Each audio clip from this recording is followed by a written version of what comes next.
Welcome back, Apologia Physical Science. This video is going to look at Module 7 Study Guide. This is part 1 of the Module 7 Study Guide, handling questions 1 through 10. All right, the first question is rather simple. It's basically just definitions. Force is a push or pull that acts on an object. Friction, a force that results when surfaces of objects rub against each other and opposes motion. Static friction, friction that opposes the initiation of motion. So trying to get something moving, pushing something, that initial push to get something moving, that is static friction. Kinetic friction, friction that opposes motion once the motion has already started. Free fall, the motion of an object when it is falling solely under the influence of gravity. Inertia, the tendency of an object to resist changes in its velocity. All right, so that was just the question number 1 with all the matching of the vocabulary words. All right. What is the height of a building in meters if it takes a dropped rock 4.1 seconds to fall from its roof? All right. So step 1, it's always write the list of knowns and unknowns. All right, so the time it took was 4.1 seconds. It tells us that in the problem. Now it also tells us the height in meters. So that gives us a clue that we should be using the acceleration of 9.8 meters per second squared. So now we're trying to find the height of the building. So D, how far did it fall, the distance or the height? All right, step 2. What equation would make sense for us to use? So we're going to use D equals 1/2 acceleration times time squared. All right, so then step 3 and 4, once we've identified the equation we're going to substitute the numbers from step 1. All right, so D equals 1/2 times the acceleration, 9.8 meters per second squared, times the time squared. Now, that is an important thing. People do forget to often square that time. So then we have to say 4.1 seconds squared, 4.1 seconds times 4.1 seconds is 16.81 seconds squared. So now let's one more time, let's substitute that in. So we have D equals 1/2 times 9.8 meters per second squared times 16.81 seconds squared. The second squared cancels out and we're left with 82.4 meters. Number 3, a hot air balloonist drops a rock from a balloon. It takes 7 seconds for the rock to fall to the ground. What is the balloonist's altitude in feet? All right, so it's the same problem we just did. It's asking for feet instead of meters, so that should tell us something right away. All right, so what we know, takes 7 seconds, so our time is 7 seconds. The acceleration now is 32 feet per second squared. We use that because the question wants the answer specifically in feet. So then we're trying to find the distance it fell or the balloonist's altitude. All right, so D. Step 2, write out the equation. Same equation we've just used. D equals 1/2 times the acceleration times time squared. So then step 3 and 4, write out the equation substituting the numbers from step 1. So we have D equals 1/2 times acceleration, 32 feet per second squared, times the time, 7 seconds squared. Again, don't forget that time is squared. So 7 seconds squared is 7 seconds times 7 seconds, or 49 seconds squared. So let's solve that problem. We have 0.5 times 32 feet per second squared times 49 seconds squared. The seconds will cancel out, and we're left with 784 feet.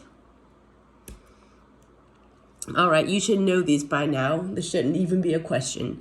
Newton's first law, which is also called the law of inertia, an object in motion or at rest will stay in motion will tend to stay in motion or at rest until acted upon by an unbalanced force. Newton's second law. When an object is acted on by one or more unbalanced forces, the total net force is equal to the mass of the object times the resulting acceleration. In an equation form, it's F equals ma. Newton's third law, which is also the law of action and reaction. For every action, there is an equal and opposite reaction. That should be simple. Those are listed just like that in the book. Okay. In space, there is almost no air, so there is virtually no friction. They're telling us that so we can pretty much just not pay attention to friction. If an astronaut throws a ball in space with an initial velocity of 3 meters per second to the west, what will the ball's velocity be in a year? Assume that there are no nearby planets. All right. Think about Newton's first law. It tells us that an object will not change velocity until it is acted on by an outside force. And most times that outside force is friction. But in this problem, it says specifically, once the ball is thrown, no forces, not even friction, are operating on the ball. So even in a year, the velocity will be 3.0 meters per second to the west. It will not change. All right, now you get some of my artwork. A boy is running north. Here he is, running north, with a beanbag, here you go, in his hand. He passes a tree, and at the moment he is beside the tree, so he's going to be running, and right when he gets here, right when he's beside the tree, he drops the beanbag. Will the beanbag land right here next to the tree? If not, will it be to the north of the tree? Or will it be over here to the south of the tree? All right, the beanbag will not fall next to the tree. Instead, it will fall north of the tree. So it's not going to fall right here next to the tree. It's going to fall somewhere over here, north of the tree. This is once again an application of Newton's first law. While it is in the boy's hand, the beanbag has a velocity going north. When the boy drops the beanbag, it will still have a velocity going north. Thus, as it falls, it will travel north. When it lands, then it will be north of the tree. In fact, ignoring air resistance, when it hits the ground, it will be right next to wherever the boy is at that instant, because it will be traveling north with the boy's velocity. All right, so again, he has his beanbag in his hand. He's running this way. Once he gets here, he lets go of the beanbag, but because it has the same velocity as him, it sort of kind of goes and then falls to the ground somewhere north of the tree. All right, here we go. I have some more pictures. Suppose the situation in question 6 is now changed. The boy is running, but now his friend stands beside the tree with the beanbag. As the boy passes, he barely taps the beanbag, causing it to fall out of his friend's hands. Will the beanbag land next to the tree? If not, will it be north or south of the tree? So here's his friend waiting for him to run by and just basically just tap lightly on the beanbag. So the only thing that's going to happen is it's going to fall straight down. All right. The beanbag will land next to the tree. In this case, the beanbag has no initial velocity. It is at rest, with the boy standing next to the tree. When the running boy taps the beanbag lightly, it simply falls to the ground. So the beanbag will land next to the tree. It won't move forward north just because the runner was moving forward north. A busy shopper, here you go, there she is. The busy shopper is driving down the road. Many boxes lie piled on the backseat of the car, evidence of shopping activity. Suddenly, the shopper must hit the brakes to avoid a collision. Here's a collision. Will the boxes be slammed farther back into the back seat? So are the boxes good when she slams on the brakes? Are the packages going to go back? Or will they slam into the front seat where the driver can feel them? The boxes will slam into the front seat. It's sort of like when you are in the car and your parents have to stop quickly to avoid something or to make the red light or whatever, they sort of slam on the brakes and you continue going forward. All right. The boxes will slam into the front seat. The boxes have the same velocity as the car. When the car stops, they continue to move with the same velocity. Nothing put the brakes on the packages. They are still traveling in the car. This makes them move forward relative to the car, slamming on them into the front seat.